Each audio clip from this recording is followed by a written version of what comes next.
Magandang araw po sa ating mga tagapakinig at tagapanood dito po sa Radyo Pilipinas World Service.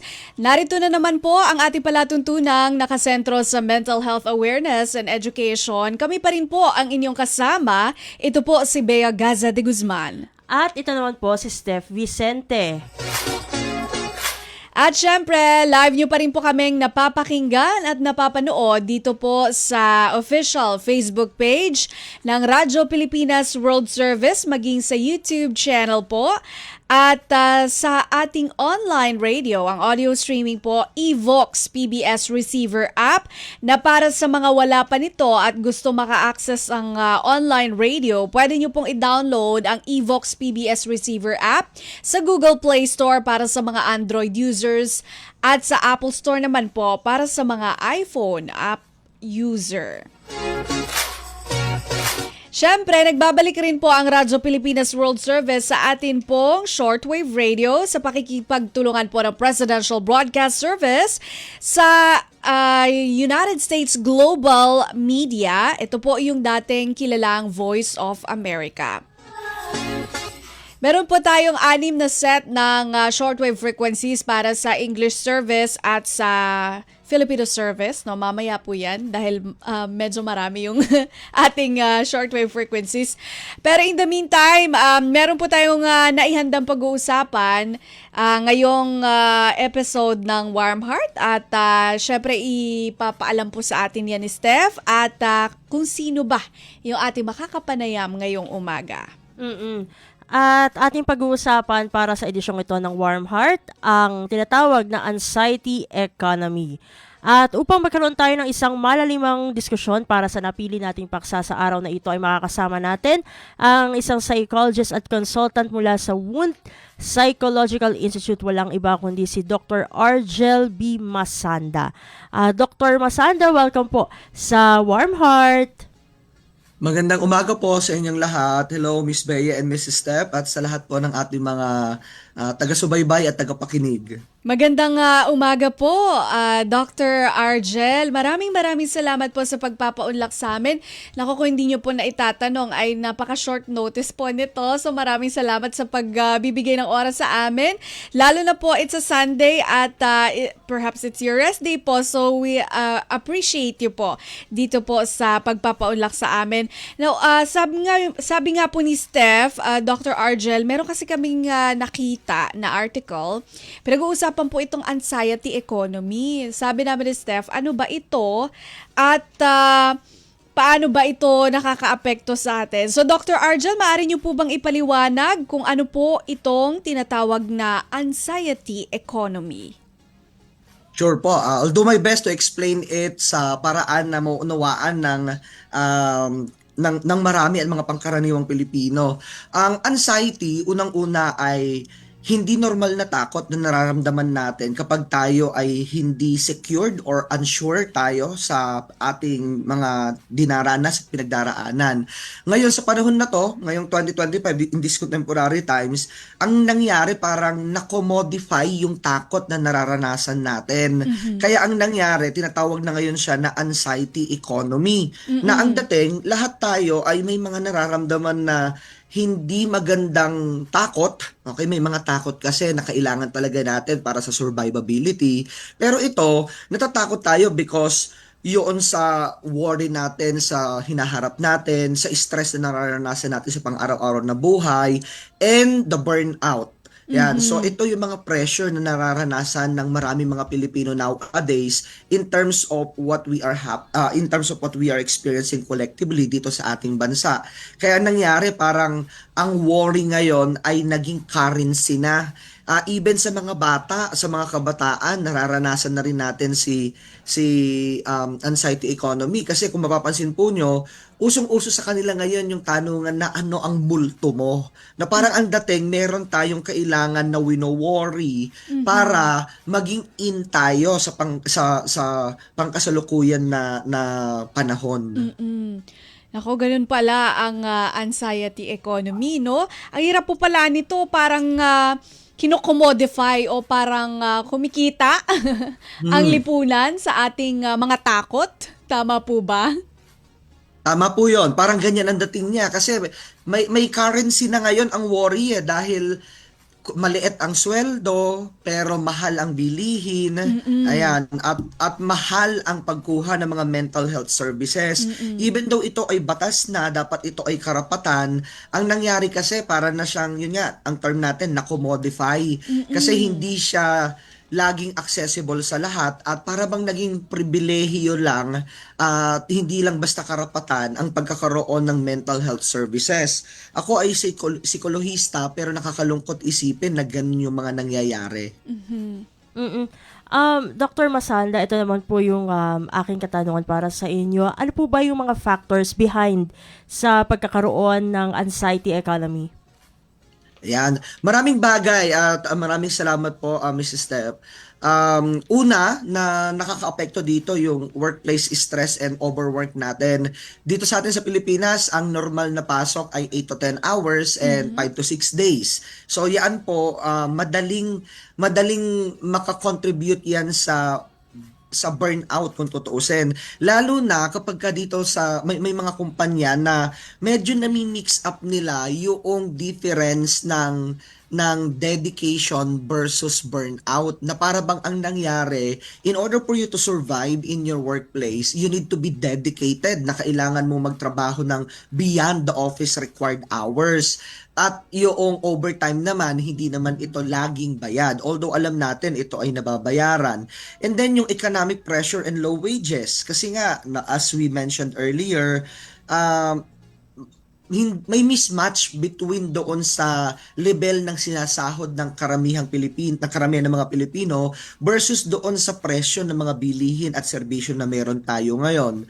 Pangatlo, mahal ang pagkuha ng mental health care kasi yung ating PhilHealth halimbawa, hindi naman ito laging covered even though may batas na tayo na nagsasabi na sana ito ay covered, pero ang pagkuha ng mental health services, say sabihin natin sa isang session pinakamababa dito sa probinsya 1,500. Kapag diyan sa Metro Manila, around 2,000 per session, up to 5,000 pesos yan. So, sa isang normal na Pilipino, yung ganitong klase or presyo ng serbisyo, medyo luxurious, hindi ito natin laging kaya. Yes. Pang-apat, kokonti kami ng mga mental health professionals at yung mga systemic support na pwedeng ibigay kasi hindi lahat ng kumpanya halimbawa ay nagpro-provide ng ganitong klase ng serbisyo. And siguro panghuli na lang po, yung cultural pressure natin to become resilient. Ito lagi kong binabanggit to na sa atin, para bang natutuwa tayo at proud tayo na tayong mga Pilipino ay resilient. Perhaps tayo ay talagang resilient. Pero only by not by choice, kasi napilitan tayo na maging resilient na lang, sa madaling sabi. Dahil nga kailangan natin na mag-survive. Hindi madali sa atin ang survival. Kung tutuusin, dapat sana nga thriving tayo, pero dahil naka-survival mode tayo, we need to be resilient. So yon, medyo na-exploit yung idea na kaya mo naman yan, maghusay ka naman, resilient ka naman, when in fact, hindi naman sana kailangan. So yan, putting all this together, Miss Bea and Miss Steph, ayan, nag-create ngayon tayo nung bagong konsepto na anxiety economy. Napakagandang distinction ng term, no? Na oo, kaya mong maging resilient, pero meron naman sanang paraan na mai-improve yung sitwasyon, pero dahil ini-exploit yung idea ng resiliency, ay naiiwan sa ganoong sitwasyon kahit na pwede naman sanang ibahin, ano? So, napakagandang paliwanag po niyan. Ito naman po, Dr. Argel, medyo napapapiwan niyo na kung ano yung pwedeng epekto ng anxiety economy sa atin. Pero pwede niyo po bang palawigin ang talakayan dito po sa kung ano po yung epekto sa isang individual nitong anxiety economy? Yan. Sure. Marami pong salamat, Ms. Bea. So, sa panahon ngayon, na nanonormalize natin yung kayo na nabanggit ko, di ba, parang sa mga kabataan napansin ko, para bang usong-usapan nila ngayon, ano ang multo mo? Ibig kasi sabihin na anong multo mo, para bang ano yung unfinished business mo, ano yung issues mo, ano yung bagahe mo, ano yung dalahin mo. Parang ganyan ang tanungan natin, di ba? And totoo naman na lahat tayo may kanya-kanyang bagahe, may kanya-kanya tayong dalahin. Pero ang punto natin dito, hindi porke may bagahe ka, may dalahin ka, kailangan mong dalin. Meron tayong baggage counter kapag tayo nagro-grocery. Pwede mo itong dalin doon. Okay, I hope nakuha natin yung analogy. Yes. Ang epekto nito kapag pag kinomodify natin ang anxiety, para bang nino-normalize natin ang burnout. So, ang anxiety economy kasi parang closely and deeply related doon sa tinatawag natin ngayon na burnout culture. Na Okay. parang ang dating, hindi ka nagtatrabaho ng husto kung hindi ka nai-stress. Yan, nanonormalize natin yung ganitong idea na para bang na-stress ako, normal yan kasi working ka. Na we have to ask ourselves, normal ba na dapat talaga lagi kang nai-stress kapag ikaw ay nasa trabaho? Ayan, tapos kung makikita po ninyo, ang dami na ring memes na dumarating na nagsasabi na dapat pag sa work mo ganito, sa work mo ganyan, etc. etc. Yan, kaya nakokomodify yung dating na para bang part ng trabaho natin dapat ay ito. So anong epekto sa tao? Nawawalan tayo ng gana, nawawalan tayo ng sapat na motibasyon, hindi tayo nakakapag-provide ng sapat na panahon, oras at lakas para mabigyan natin ng tamang tuon yung ating mental health. So ito po, in the long run, malaki ang epekto doon sa ating pagkatao. Kasi masasanay ka na ngayon na dapat lagi kang stress. So, ano mangyayari niyan? Maagang tatanda yung itsura natin, maaga tayong mawawalan ng motibasyon sa ating trabaho, sa ating ginagawa. Yan. At hindi tayo nakakapag-contribute to the fullest capacity that we Yes. are actually very capable of. Tama. I agree, no? In-support ko lang yung idea na yon kasi yung productivity daw, Dr. Argel, is mas nagiging optimum siya or namamaximize kung may sapat kang panahon na nag-recharge or kung hindi ka laging naka-survival mode, mas malaki yung maibibigay mo. Kasi kung lagi kang survival mode, 'di ba hindi rin maganda 'yon sa overall well-being mo bilang individual. Tama po 'yon. Opo. Kasi parang dating noon, naka-minimum ka lang, naka-bare minimum ka lang. So, hindi yun tama. I think, since napag-usapan po natin to, maipasok ko na rin. Ito rin yung madalas kong ibinabahagi sa mga tao kapag ako'y nabibigyan ng pagkakataon na magsalita, na huwag tayong masanay doon sa bare minimum lang. Ang tawag natin dyan, crumb mentality. Ibig sabihin, para bang nasasanay tayo dun sa budbod lang, na at least sumesweldo, at least nakakakain, at least nabubuhay. Sige, at the bare minimum pwede, pero sana sa panahon ngayon, huwag tayong masanay doon sa bare minimum. Kasi 'di ba, if we want the best, we have to give the best and we have to be at the best of ourselves. So ayan, pagkaputin nila natin, tagpi-tagpi yung mga yan eh. Yan, the burnout culture, the crumb mentality. Yan, kaya nagkakaroon tayo ngayon ng anxiety economy. Nakukomodify na ngayon yung pakiramdam natin. Dr. Argel, pero meron po iba mga nagsasabi na hindi rin masisisi yung iba na nagbibigay ng kanilang bare minimum kasi yun na lang talaga ang kayang ibigay eh. Minsan po, sabi nila, ano bang tawag doon? Yung exhausted yung tao. Tapos, hindi ko naman gina-justify, pero tinitignan kasi natin yung kabilang banda kung saan, minsan kasi tinitignan lang natin na, yun na lang ba ang kaya niyang ibigay? Pero hindi tayo nagtatanong na, bakit yun lang ang kaya niya ibigay? Perhaps yun nga dahil sa exploitation, yung mga ganoong bagay na sabi nga ni Sir na sa mga pagkakataon na gusto nilang i-improve ang kanilang sarili, mahal po yung magpagamot ng mental health care natin, ano? So may mga ganoon tayong kinukonsider. Pero natutuwa tayo na ini-introduce sa atin yung mga bagong kaisipan na ito na meron pala tinatawag, Steph, na crumb mentality, no? Re-resort na lang tayo sa crumbs, no? So, pero yun, meron pong ibang perspective to at binabalanse din natin, no? So, it's a good thing na we are introduced with these ideas po. And Steph, meron ka bang katanungan kay Dr. Argel? Dr. Argel, maiugnay din po ba natin ito sa tinatawag na quiet quitting? Ito po, maraming salamat po, Mrs. Steph. Ang quiet quitting ay epekto na ng anxiety economy. Ano ang cause niya? Yung po mga napag-usapan natin kanina, 'di ba? Yung mga iba't ibang factors. Ang epekto nito, ayan, nagkakaroon na tayo ng quiet quitting. Okay? So, parang bare minimum na lang binibigay natin, pumapasok na lang tayo pero dati maaga tayo, ngayon okay na sa'yo na kahit na-late ka, may epekto yun sa productivity level ng mga bawat company and from all sectors. So until darating ka na lang sa moment na okay ka na umalis na lang doon sa trabaho na pinapasukan mo at hindi mo na ma-maximize yung ibinibigay mo.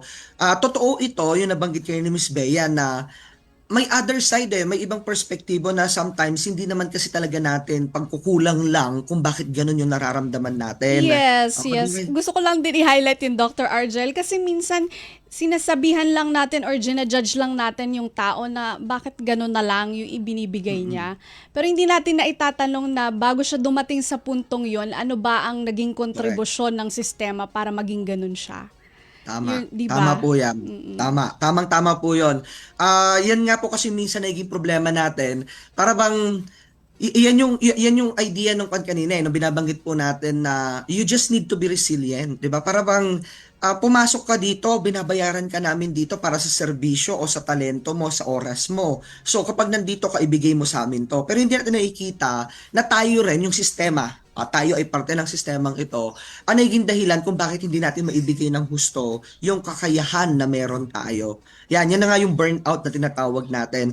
Kasi tingnan po natin, hindi lahat ng kumpanya ay merong mental health program. Kung meron mang mental health program, excuse me, hindi naman tayo sigurado kung ito ba ay gumagana. Ayan. At kung meron man, wala ring sapat na kakayahan yung mga kumpanya para ibigay ito, both in sa resources, financial and actual. Ibig sabihin, wala naman silang mga mental health expert or hindi sapat yung kanilang financial capacity para gawin ito. Yan na, pero kung tutuusin, dapat meron tayong mekanismo sa mga kumpanya natin para matulungan din yung well-being ng mga empleyado, hindi lang laging puro trabaho. Mhm. Okay. Steph, meron ka pang additional question kay Doc? Nabanggit niyo na kanina yung productivity. So, totoo po ba na, or rather, gaano po ba kalaki ang contribution ng mental health pagdating sa ating ekonomiya at ano po yung, kumbaga, pagdating dun sa productivity, kasi syempre, malaki ang impact, no, ng productivity sa lahat ng sektor, tulad ng inyong nabanggit kanina. Kumbaga, ay ilang milyon o bilyon po ba ang nawawala sa productivity ng isang bansa dahil sa mga kondisyong may kinalaman sa kalusugang pangkaisipan? Salamat, Miss Bea. Una po, gusto ko lang i-disclaim, ako ay hindi po ekonomista. Okay. So, ako po ay psikolohista. Hindi, pero magbibigay po tayo ng ating professional opinion dito. Ibig ko lang kong sabihin ay hindi ko gamay kung paano talaga ang tama at totoong takbo ng ating ekonomiya. Pero alam natin bilang isang psikolohista na malaki ang impact at bigay, kontribusyon ng mental health natin pagdating sa productivity, hence the economy. Apo. What do we mean? Kung titignan po natin, kung ang presyo ng isang serbisyo, okay, sabihin natin nasa 2,000 pesos, okay? Now, ito yung kailangan mong ibigay para doon sa isang session ng isang counseling or psychotherapy session, sabihin natin 2,000 pesos. Sa isang kumpanya, kung gaano kadami yung empleyado natin, you times that doon sa number of employees. And ito yung presyo na dapat mong gastusin para maging okay yung tao mo. Okay? Ibig sabihin, ito ay on top of doon sa ating sweldo na meron or benepisyo na binibigay. Ang punto natin, ito ay dapat kasi benepisyo na meron tayo. Pero kung titignan natin, as we always say, prevention is better than cure. Kung maganda lang ang sistema na meron tayo, hindi na natin kailangan pampasukin yung ganitong klase ng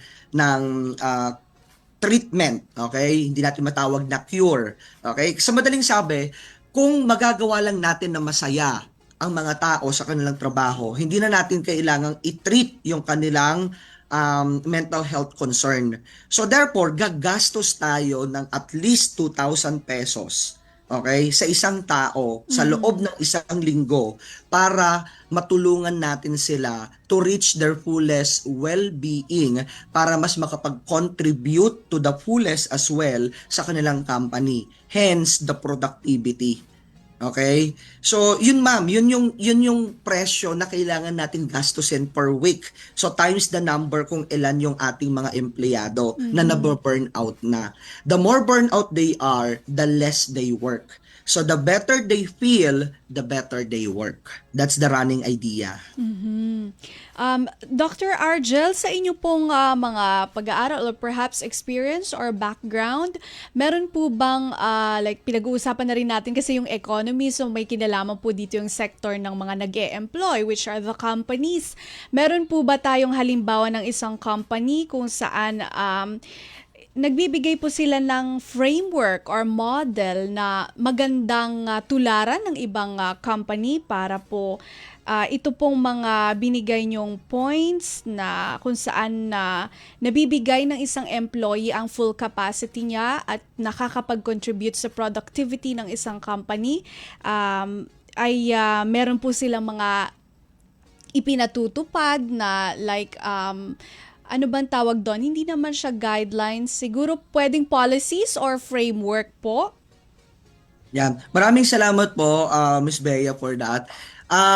Ayoko po magbigay ng specific na pangalan ng company natin Opo. kasi 'di ba no? Pero yes po, meron na. Siguro pag-usapan po natin, ang gusto kong ibigay na tugon sa katanungan na to ay yung legal framework na meron tayo. Okay. So at the moment, meron po tayong naaprubahan nung 2018 pa, yung RA 11036. That's the Mental Health Act of 2018. Nakaakibat po dito sa RA na ito, na 11036, the Mental Health Act of 2018, na lahat ng sangay ng gobyerno, yun lang yung nire-require niya doon, pero encourage po ito to all private companies and institutions na dapat ay meron po tayong working na mental health program. Ito po ay part ng occupational safety ng ating mga empleyado. So ibig sabihin, yung po tinatawag natin na OSH, Occupational Safety and Hazard, na ito po ay chine-check ng DOLE natin, Department of Labor and Employment, na Yes. dapat bawat kumpanya ay may matatag na Occupational Safety and Hazard Standard. Nakaakibat po ngayon doon yung mental health program, pero hindi siya ini-implement, okay, noong mga companies na meron tayo.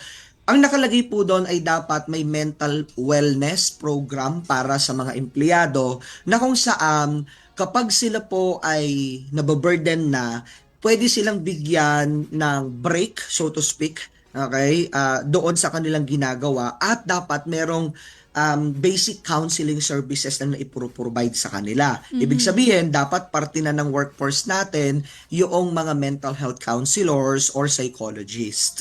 So, ito po yun. Ito po yung framework na sana talaga nai-implement natin. Noon lamang po, may bahagi ko lang po, Miss Bea, Miss Steph. Noon lamang po nakaraan, ngayon po ay linggo, nung biyernes lamang, ako po ay naanyayahan na magbigay ng mental health talk and team building activity sa isang universidad dito sa Nueva Ecija State University. At ang aking mga participants dito ay yung mga administrators, yung academic council, okay, nung school. So yan, ibinahagi ko rin sa kanila, pinag-uusapan natin, and they mention nga na nakita ngayon nila yung halaga nito. Bakit? Kasi sila mismo na mga bosses, mga leaders, okay, nararamdaman nila yung burnout, nararamdaman nila yung pressure. So if they feel that way, it's safe to assume na even yung mga tao sa baba nila ramdam ito. So doon ngayon nila nakita na oo nga, kailangan na natin na meron tayong gumagana at mainam na mental health program. So yun, masaya po ako doon na na naunawaan nila ng malalim at ng mas malawak pa yung halaga ng mental health natin in the workplace. Kasi doon nila naramdaman daw na after nung aming session na they feel motivated, parang na-renew yung spirit nila, excited na silang bumalik sa Tuesday. Yan. So parang may joke pa nga na, sayang holiday pa man din sa Monday, excited na kami magtrabaho. Na-embolden sila ulit. Exactly, ma'am. So yan yung gusto natin na maibigay sana sa lahat at maraming mga Pilipino na nagtatrabaho. Salamat po. Natutuwa naman ako. So yun po yung mga framework and policies na pwede nating i-integrate para mapahusay pa yung sitwasyon natin dito sa sinasabi nilang anxiety economy.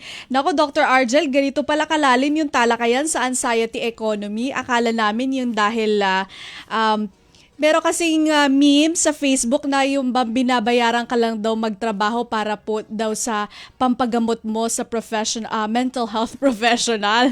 So bukod po pala doon sa parang point na yon, meron pa pala itong mas malalim na kumbaga usapin, no, na kailangan din nating tugunan.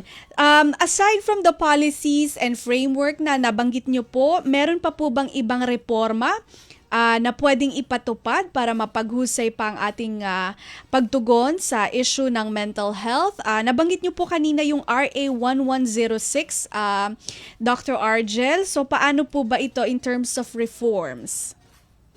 Okay, thank you po. Actually, for the moment po, parang hindi pa siya reform in terms of that RA 11036, 11036. Okay. Hindi pa reforma, kundi implementasyon. Ayun. Oo. Yeah, Okay. kasi parang nakakalungkot, Miss Bea, Miss Steph, na until now, hindi natin naramdam yung pangil ng batas. Okay? Na naaprubahan po or napirmahan noong pang 2018, June. Kung hindi ako nagkakamali po, June 20, 2018. Yan yung saktong oras na ito ay napirmahan ng ating former president. Okay, so alam naman na po natin na tawag dito, after 30 days nun, implemented na dapat siya kasi okay na yung IRR natin nun, etc. etc. Yung implementasyon po, so ano ba yung mga kaakibat nito? Una, ang sinasabi dito, dapat po sa PhilHealth natin, kasama sa OPD ay ang mental health services. Na until now, di ba meron po tayong PE, Physical Education? Okay. Dapat din po ay meron ng mental health education. Pagdating sa ating curriculum, down from the basic education up to actually the graduate level sa masters. Oh, okay. Kasi sa masters po nire-require dito, kapag ikaw ay Master of Science, dapat meron kang course on neuropsychology or neurology. Ibig sabihin, yung epekto ng utak sa behavior ng tao. Graduate school. Okay? So hanggang college dapat daw po ay meron tayong mental health education. Pero as we know, until now, wala pa rin naman po siya. Ayun. Yan. At nire-require nga po doon yung nabanggit ko kanina na dapat lahat ng sangay ng gobyerno ay may gumagana at mainam na mental health program. So kung hindi pa rin po natin ramdam ito at hindi pa rin natin alam na meron tong mga to, sa madaling sabi yung legal framework na meron tayo, hindi pa rin fully na nai-implement. So, we need to implement them. Ang maganda po kasi dito, Miss Bea, Miss Steph, ang ganda ng mga batas natin sa Pilipinas at lalo ito, the RA 11036, kung ito lang po ay ma-implement natin, siguro yung stigma na meron tayo ngayon sa lipunan natin, mababawasan. No, dahil nga, mas magiging aware ang mga tao na, ang mental health pala ay ito, hindi lang pala ito dahil masaya ka, okay ka na. Okay? Hindi lang pala ito dahil wala kang problema, okay ka na. Hindi pala dahil ayos ka lang sa sarili mo, mentally healthy ka na.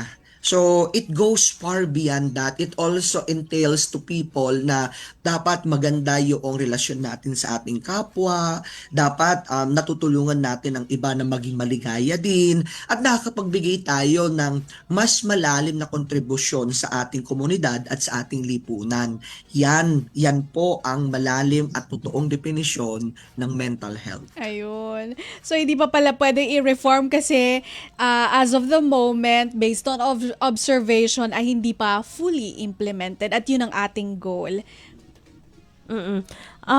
Dr. Masanda, no, kasi kanina nabanggit natin yung regarding sa culture of resiliency, no, sa workplaces. Medyo ina-narrow down natin, no, kasi nabanggit niyo na po yung kumbaga yung national implementation of the Mental Health Act of 2018. Pero at least sa every workplace, paano po ba maiaalis yung culture of resiliency? Dahil sa totoo lang naman ay hindi naman lahat ay resilient talaga, no? Most especially pagdating sa pagkakaroon ng mental health related conditions. Yan. Tama po. Maraming salamat po, Mrs. Steph. Tama po yan na hindi lahat talaga ay kaya. Although siguro, eto nga ilay ko po sinasabi rin, siguro kaya talaga natin. Pero ang punto, hindi natin kailangang kayanin. Hindi dahil kaya mo, ay dapat kayanin mo na lang. Kasi nga, pwede naman talaga na dapat maayos. Pwede naman talaga na dapat may serbisyo o hindi. So, paano ba natin to babaguhin? Simulan natin po doon sa mentalidad natin bilang mga empleyado. Na take note, kung ako po ay, eto medyo western approach, na kung ang pasok ko ay 8 to 5, magtatrabaho ako ng 8 to 5.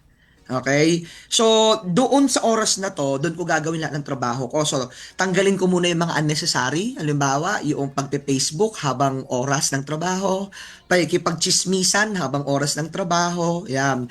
Tanggalin natin yan, magtrabaho tayo. And beyond the 5 o'clock, family time. Or kung wala ka pang sarili mong pamilya, me time mo. Because deserve mo yun eh. 'Di ba? And another thing na siguro kailangan natin baguhin sa ating mentalidad o sa ating collective na kaisipan ay yung idea na pag nag-OT ka, dedicated ka. Actually, pag tinignan natin ito, pag nag-overtime ka, dedicated ka daw at ikaw daw ay talagang mahusay na manggagawa kasi lagi kang nag-OT. Hindi po. Kung tutuusin, pag tinignan natin ito sa konsepto ng industrial and organizational psychology, pag nag-OT ka, ibig sabihin nun, inefficient ka sa trabaho mo. Kasi nga, you need to work from 8 to 5 at hindi mo natapos yung trabaho mo na to na dapat target mo for the day, kaya ka nag-OT. So therefore, may inefficiency sa functioning mo. So ayun, baguhin natin yon na kailangan ay, kasi di ba parang ang idea, kung gusto mo daw na ma-promote, dapat daw like ka nag-OT, dapat daw like ka nag-i-stay longer than the required hours. Parang hindi po ganun yon. Yan na po yung binabanggit natin kanina na exploitation, okay, ng trabaho ng mga manggagawa. Kaya na no-normalize natin yung burnout. Yan nga yung tinatawag natin na burnout culture. And yung idea na dapat daw yung narrative natin, yung social narrative natin na you have to endure a hardship para daw masabi natin na matagumpay ka. Hindi naman lagi pong requirement na para maging matagumpay ka ay naghirap ka. Okay? Siguro ang konsepto na gusto kong ibigay, magkaiba ang bagay na pinaghihirapan kaysa sa bagay na nahihirapan. Paghirapan mo ang isang bagay, ibig sabihin, mag-effort ka, pero kapag nag-e-effort ka, hindi po required na nahihirapan ka. Paghirapan, pero hindi nahihirapan. I hope nakuha po natin yon. So, yun po, Miss Bea and Miss Steph. Salamat po. Industrial psychology, no? Galing magpaliwanag ni Dr. Argel. Gusto namin yung Salamat paliwanag po. yun. Maraming salamat. Eto naman po, mahal daw po magkaroon ng mental health condition dahil sa rates ng therapy. Nabanggit nyo na po ito kanina. Meron po ba tayong paraan para makakuha ng treatment na yung mura o abot kaya, yung maihahatid talaga sa ating mga kababayan na nangangailangan? Salamat po sa katanungan. Yes po, meron po tayo tinatawag na Hope Hotline. Ito po ay bigay ng ating gobyerno, ng National Center for Mental Health, NCMH. Yan. Ang problema nga lang po, limitado. Kasi tandaan po natin, tayo po ay napakadami. Nasa ilan na ho ba ang mga Pilipino? 110 million na ho Opo. ba tayo? 'Di ba parang ganon? Ang psychiatrist lang natin ay nasa wala pa pong 1,000. Parang nasa 600 to 700 lang ang mga psychiatrist. Kami po na mga psychologist, parang nasa 5,000 lang kami. Ang mga guidance counselors, nasa almost double lang po namin, almost 10,000 lang or less ang mga guidance counselors. So kung titignan po natin, kukuunti kami ng mga mental health professionals para mag-deal doon sa pangangailangan ng milyong-milyong mga Pilipino. So may structural problem pa rin po tayo. Pero kung ang serbisyo na hinahanap natin ay yung libre at mura, meron naman pong available, limited nga lang. Okay, so hindi naman po siya totally wala, limitado na nga lang po. Sa madaling sabi, halimbawa, pupunta ka sa NCMH para magpagamot, pipila ka talaga kasi nga napakadami pong mga pasyente. Okay? Pagdating naman halimbawa sa mga services, yung mga psychological first aid halimbawa, ito po ay maraming mga organizations like the Psychological Association of the Philippines, Philippine Guidance and Counseling Association, Philippine Mental Health Association. Ito po yung mga pribadong organisasyon ng mga mental health professionals like me na nagbibigay ng libreng serbisyo sa publiko kapag kailangan.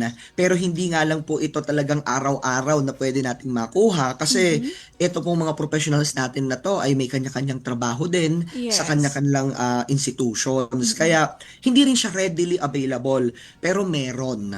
Okay, limitado nga lang po, nakakalungkot. Yes. Kaya malaki po yung call natin para doon sa mga tao na gustong pumasok sa larangan na to at Yes. makatulong din sa iba. Oo, para lalo pang dumami ang ating mga mental health professionals at yung ating Hope Hotline ay marami pang mag-serbisyo, no? So, parang ano ba yon, augmentation of manpower. Yan.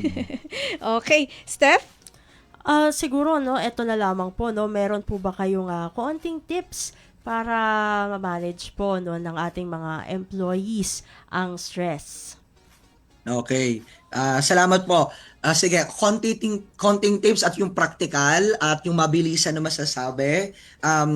Una po, lahat po tayo may stress. Lahat tayo nai-stress. Wala pong tao ang hindi nai-stress. Okay? May dalawang klase po tayo ng stress. Positive and negative. Yung stress, yun po yung positive. Distress, yung negative. Ngayon ang tanong, kailan nagiging eustress or distress ang isang stress? Doon ka ngayon papasok bilang isang tao. Yung appraisal mo, yung paraan mo ngayon ng pagtingin dito. Kung yung trabaho mo ay nakikita mo na na-distress, you are now prone to burnout. Pero kung nakikita mo na yung trabaho mo ay stress at neutral lamang siya, neither positive nor negative, then you can go on. Anong ibig ko pong sabihin? Baguhin natin yung paraan natin ng pagtingin sa mga bagay na pinagdaraanan natin. Kung ito po ay bagay na kailangan sa buhay, perhaps stressful siya pero wag mong tignan na distress. Tignan mo ito as isang bagay na necessary na kailangan mong pagdaanan para makuha yung goals mo, pangarap mo at mga gusto mo. Like yung trabaho. Okay? Kasi talagang wala eh. Tignan mo, parang yung ngayon, si Miss Beth, si Miss Steph, Sunday na Sunday, nagtatrabaho. Okay, di ba? May stress ka ba doon? Kung negative ang attitude mo, most likely may stress ka. Pero kung ikaw, ang tingin mo dito ay serbisyo mo ito, hindi lamang para sa sarili mo, sa pamilya mo, kundi pati sa publiko, then okay tayo. I'm pretty sure si Miss Beth, Miss Steph, hindi na-stress at this moment. Tama? Ayun. So, it's all about here. Yan yung ibig kong sabihin. Ito na po yung libreng paraan natin ng therapy. Okay? Kaya binabanggit natin sa inyo yung technique. Pangalawang bagay, yung mga bagay naman na nakaka-distress, okay, yung negative. Siguro ang pwede ko lang sabihin ay let things pass through. Let it pass through you. Huwag mong salain. Ibig ko sabihin, narinig mo, halimbawa, pinaringgan ka ng kasamahan mo, yan kasi yung usual na problem, di ba, no? Na nagpapabigat sa trabaho, yung kasamahan natin na hindi natin kasundo. Let it pass through. Okay? Ibig sabihin, hayaan mo lang na dumaan siya doon sa sistema mo, huwag mong salain, huwag mong i-retain sa'yo. Kumbaga ba, sige, at the moment, i-absorb mo, pero after that, pigain mo yung sponge and start anew. Okay? That's the psychological technique of it. I know it's easier said than done, pero kung tingin mo hindi mo na kinakaya, this is the last tip, seek help. Ayun. Help is always available. Lumapit ka lamang po. Huwag mong kimkimin.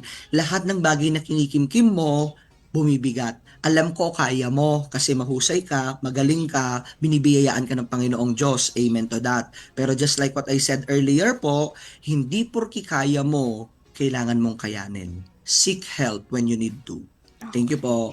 Maraming salamat po, Dr. Argel. Napaka-practical ng mga tips, kayang-kayang gawin. At sabi nga nila, skill naman po yun. So, siguro sa dalas mong i-apply yung mga technique na itinuro niya, maano ka rin, masasanay, ano? So, yun, nakakatuwa tayo.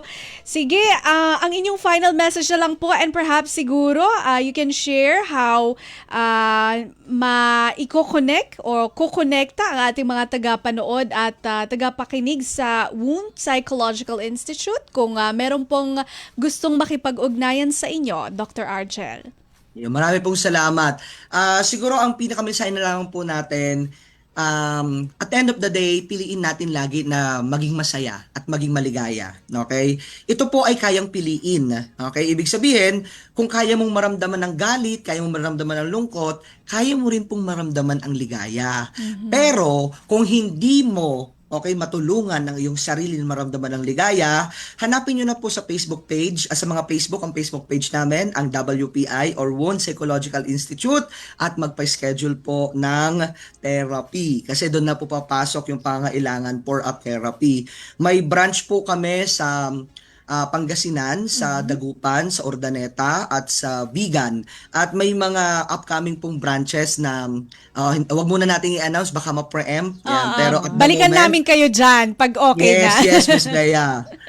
At the moment po, yun po yung mga branches na meron kami. Okay. May bahagi ko na lang din po, ma'am, na tawag dito, meron din po akong other clinics than the Wound Yes, go Psychological ahead po. Services. Meron din po ako sa Perpetual Health Medical Center sa Las Piñas. Meron kami ng Mind Care Center. Okay. And then meron din po ako sa Mabalacat at sa Angeles, the CCG Psychological Services and the MS Pineda Psychological Services. Sa lahat po na gusto makipag-ugnayan po sa akin, maaari nyo po akong i-search sa Facebook at i-message po doon. Ang pangalan po ay Argel Bondoc Masanda. Sa huli ko pong check, parang ako lang naman po yung may ganong klase ng pangalan. Okay. Yon, Argel Bondoc Masanda. Yun po. Marami pong salamat. Thank you so much, Dr. Argel. At nawa hindi po ito ang una at huli nating pag-uusap dahil yung talakayan natin na maituturing namin ni Steph na napaka-productive at sigurado po kami ang aming mga taga-panood at taga-pakinig dito sa Radyo Pilipinas World Service ay natuto po sa inyo. Maraming salamat at mabuhay po kayo, sir. Maraming salamat din po. God bless po everyone. Yan po si Dr. Argel Masanda, isang registered psychologist, registered psychometrician at registered guidance counselor, ano? Isa po siyang psychologist consultant din ng Wound Psychological Institute. Kaya pong ipinaliwanag sa atin kung ano tong anxiety economy, paano po ito nag-uugat sa ating legal na aspekto at paano nagzo-zero in o nagzo-zoom in ang epekto nito sa atin bilang individual. At magbabalik po ang ating palatuntunang Warm Heart makalipas ang ilang paalala. Mabilis ang trivia, dagdag talino. Heto na ang Dagling Kaalaman. Alam nyo ba na tuwing ikalawang linggo ng Oktubre, ipinagdiriwang natin ang National Mental Health Week? Diniklara ito sa bisa ng proklamasyon bilang 452 noong 1994 upang palawakin ang kamalayan tungkol sa kahalagahan ng mental health. Mahalaga ito dahil tulad ng ating pisikal na kalusugan, kailangan ding alagaan ang ating isip at damdamin. Kaya ngayong Oktubre, maglaan ng oras para kumustahin ang sarili at ang mga mahal sa buhay. Tandaan, ang malusog na pag-iisip ay pundasyon ng mas masayang buhay. Kaunting kaalaman na malaking dagdag talino. Abangan muli ang susunod na Dagling Kaalaman. Attitude of gratitude. Attitude of gratitude. Attitude or attitude. Attitude of gratitude. Gratefulness. Gratefulness. Gratefulness. Joy. Joy. Joy. Appreciation. Appreciation. Appreciation. Attitude. Attitude Of gratitude. of gratitude. Okay, nagbabalik po ang ating palatuntunang Warm Heart at narito na po ang ating segmentong Attitude of Gratitude. Ayun, so konting refresh lang muna no bago natin simulan ito yung mga katanungan no, na pwedeng itanong natin sa ating sarili kapag meron tayong gustong pasalamatan para sa araw na ito at sa mga susunod na araw o sa mga nakaraang araw man. No? Unang-una dyan ay what happened today that was good. Pangalawa, which people in my life am I grateful for? Pangatlo, what am I taking for granted that I can be thankful for? Pang-apat, what did I accomplish today? Panglima, what is the last book I read or movie or show or social media clip I saw that I really appreciated and why? Kasunod dyan ay what am I most looking forward to this week, month, and year and why? Pangpito, what is the kindest thing someone has said or done lately? At pangwalo at panghuli dyan ay what can I celebrate today? Ayan. So, ang sasagutin ko doon sa mga tanong ni Steph na nakakapag-facilitate ng Grateful Heart ay yung what happened today or this week na lang that is good, no? Ito, gusto ko lang pong i-congratulate ang aming kaibigan ni Steph na nag-celebrate ng kanilang wedding or sila po ay ikinasal, no? Congratulations po kina Hazel Morada Esguera at kay Daryl Esguera sa kanila pong wedding at natutuwa kami ni Steph na ang kanilang long love story ay talagang sabi nila kahit na ang haba-haba ng naging journey ay sa kasalan pa rin nauwi. So, congratulations po sa dalawang couple na to, Steph. Siguro, kung ako naman, kung meron naman akong i-share today, kasi kahapon, ang dami kong realization sa life, no? Medyo nakapagmuni-muni ako kahit may sakit ako last valid this weekend. Sinisipon si Steph nung huli kami nagkita. Oo. So, medyo nagkaroon ng, ng konting mental breakdown kahapon. Kasi, ayan, baka ako naman ang maiyak dito. Take your time lang, Steph. Kasi, and share only what is comfortable. Kasi, na-realize ko ang dami na palang delay sa life ko this year. So, medyo thankful lang ako kasi, ayan. Okay. Okay lang yan. Talagang ngayon pa ako nakapag-share ng tapos na-realize ko na I could take my time pala. No? Kasi, wala lang. Oo, parang marami yata ako na-take for granted this year. No? So, siguro yung ko na lang is,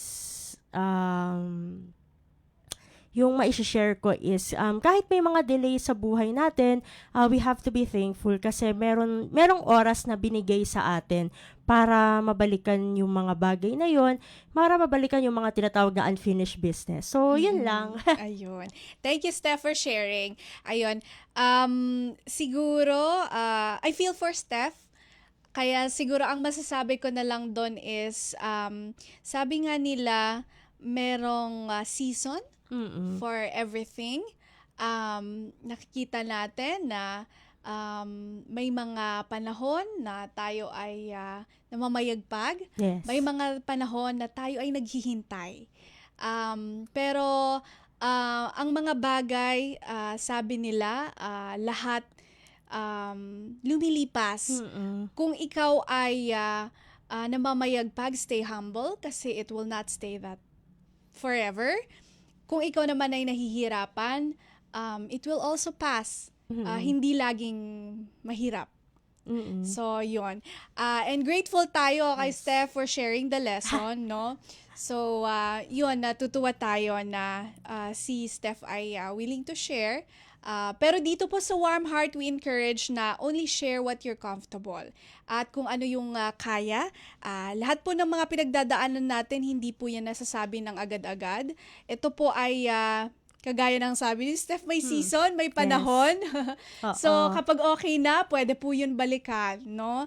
Hindi po natin nire-rush yung pagpo-process po ng mga feelings.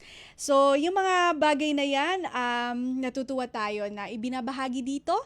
Dahil yun naman po ang ini-encourage natin to be vulnerable. Dahil lahat ay pinagdadaanan nito. Minsan kasi sa kakatingin natin sa social media, nakikita lang natin ay mga magagandang bagay. Pero hindi po surface level lang yon, no?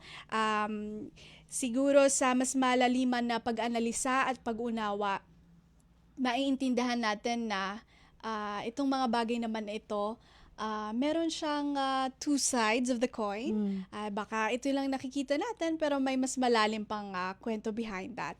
So, minsan, yung mga bagay na ganoon ay nakaka-apekto sa atin. Pero yun, we have to learn na everything, kung ganitong may truth na ganito, may counter-truth, sabi ni Buddha. Yeah. So, lahat balansehin para hindi po iyon na maka-overwhelm sa atin. Ayun, siguro pwede pa natin i-round down ang public service Sure. announcements. Meron pa tayong Yes, kasi 6 sayang, minutes. Steph, oo. May 6 Kayang-kaya minutes pa yan. tayo. Ayun. So, para sa ating public service announcements, no, ay unang-una na dyan, ay mayroon kasing event na webinar po ito no, via Zoom.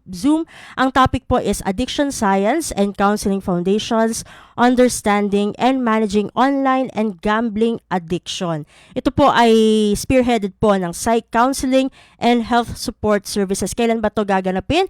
Sa December 13, 2025, ganap na alas 8 ng umaga hanggang alas 5 ng hapon. Meron tong mga CPD points para sa ating mga professionals, no? Kasi kailangan nila to para sa kanilang profession, para dagdag sa kanilang mga resume, no? Sa mga psychologists, merong 4.5 points. Sa psychometricians, merong 4.5 points din. Sa social workers, may 6 points. Guidance counselors, may 7 points. Ano ba yung matututunan sa seminar na to o webinar? Ay magkakaroon ng understanding sa addiction science, makilala, no, ma-recognize online and gambling addiction, ma-utilize yung appropriate assessments, ma-apply ang basic counseling techniques, at ma-advocate ang responsableng paggamit at early intervention. So, itong learning, syempre, ito, masasabi natin na learning investment ito para sa mga estudyante ay ang mayroon tong fee na 300 pesos at sa mga professionals po ay may 500 pesos naman po, no? Sino ba ang magiging resource person ito? Walang iba kundi si Dr. Jeneline B. Kasang. Ayan. Sa pangalawa naman nating PSA na galing sa AGL Psychological Services ay pinapalaganap nila ang tinatawag na gift of wellness. Kasi yung holiday season, syempre alam naman natin, ay panahon ito ng pagbibigay. Kaya naman ay pwede nating pwede tayong magbigay sa isang nating kakilala ng isang first session gift voucher, no? For 2,000 pesos po ito, no? So, mag-run yung promo na ito hanggang December 24, 2025. Ano ba yung mga included dyan, no? Syempre, isang 60 to 90 minute online therapy or counseling session with a licensed psychologist. At tulad ng, actually, no, kasi November 24 nag-start itong promo na ito, pero valid yung voucher hanggang November 24, 2026. So, yes. Oo, so paano ba, no, magagamit ito? Mag-purchase lamang ng gift of wellness session by December 24, 2025 onwards, no? So, onwards, matagal-tagal pa naman ito at hanggang 2026 pa naman yung mismong voucher. At matatanggap ito, no? Receive a personalized e-gift card to forward or print. At ito, no, itong recipient na ito ay makakapag-book ng kanilang session anytime before November 24, 2026. So, para sa mga kakilala nyo na alam nyo, no, na nangangailangan ng mga mental health related sessions, ay ito, swak na swak, no, para sa kanila. At doon sa pangatlo natin, no, na PSA, galing naman sa CPPS Workplace Mental Health Philippines. Ayan, tuklasin kung paano itong self-compassion ay magiging beneficial para sa mental and physical health. Sa pamagitan ng pag-recognize, no, na tayo ay nagsasuffer din, no, sabi nga, no, ng ating guest kanina, no, lahat tayo nai-stress. Ayun. Oo, at yun ay kailangan nating i-recognize, kailangan natin i-acknowledge kasi hindi naman natin masosolve yan, no, kung hindi natin i-acknowledge, 'di ba? Ay kumbaga ay Sa pamagitan ng pag-acknowledge dito, pwede nating mabawasan yung anxiety at mapagaan yung ating stress-related concerns. Ito po ay pinamagatan na Exploring Self-Compassion and Embracing Imperfection with Sharela Amber Haner. Siya po yung resource person. No? Gaganapin naman ito sa Wednesday, December 10, 2025, 1 p.m. to 2 p.m. May registration fee po na 300 pesos at may libre na pong certificate of participation. At para doon sa ating panghuli na PSA, galing naman sa Bighani Psychological and Consultancy Services. Ayan, na meron silang free na face-to-face naman ito na seminar na nakafocus sa forensic psychology in action. Siguro yung mga medyo yung mga tipong mga crime scene na ata, no? Yung nito, no? Or mga criminal cases, no? Ang guest speaker na ito ay si Attorney Don Joseph M. Abrazaldo. Ayan, siya po ay partner po sa De La Peña Abrazaldo Law and Associates sa Tagaytay City, kung saan ay nag-specialize sila sa family law, including po dyan yung annulment, declaration of nullity, vowsy, guardianship, and gender-based cases. Meron po itong training fee para sa professional po, professionals natin ay 2,200 at sa mga students po natin dyan ay kumbaga kailangan magbayad ng 2,000 pesos. Included na po dyan yung refreshment and training kits. Makikita sa ating screen yung QR code kung saan pwede po silang mag-register. So, yun lamang ang ating mga PSAs for today. Okay, maraming salamat, Steph, no? Sana yung mga i-share sa atin ni Steph na public service announcement may mag-join dun sa isa. 1 year pa pala yun, so pwede pa. Kaya naman, ayan, we're running out of material time. Kaya magpapasalamat na tayo sa mga nakasama natin sa technical side at sa ating Master Control, si Sir Leo Magpayo, at sa ating Warcast, si Justin Osias. Maraming salamat din sa ating naging guest at sa ating mga tagapakinig at tagapanood dito po sa Radyo Pilipinas World Service. Muli ito po si Bea Gaza de Guzman. At bago pala natin, ako magpaano ulit, go yung ahead. ating shortwave frequencies, baka makalimutan natin. Kasi kanina hindi natin nabanggit sa haba. Banggitin natin ngayon. Oo. Kasi nakasama sa ating Filipino service, itong Warm Heart. So, kailangan natin i-promote. Mag-e-ere tayo sa ating Filipino service mula 1:30 a.m. to 4:30 a.m. Manila po Manila time to, Philippine Standard Time. Meron tayong 4 na frequencies para dito. 9.370 MHz. Ang ka-alternate po niyan ay 15.200 MHz. Meron din tayong 9.925 MHz at 12.120 MHz. I-promote na rin syempre natin ang English service na umi-ere po yan. 10 a.m. to 11:30 a.m. Manila time, Philippine Standard Time po yan. 12.020 MHz, 15.640 MHz at 17.665 MHz. Mahirap na dahil nakasubaybay sa atin ang ating mga fanay sa ibang bansa. Yes, naku, may mga bisitahin niyo po ang Radyo Pilipinas World Service, makikita niyo roon na meron po kami mga tagapakinig galing Brazil, India. Simula nung nag-shortwave, nakikita niyo po yung mga ginawa na mga reception reports doon. Yes. Care of Sir Ray. Yan. Maraming salamat po and mabuhay po tayo mga Pilipino.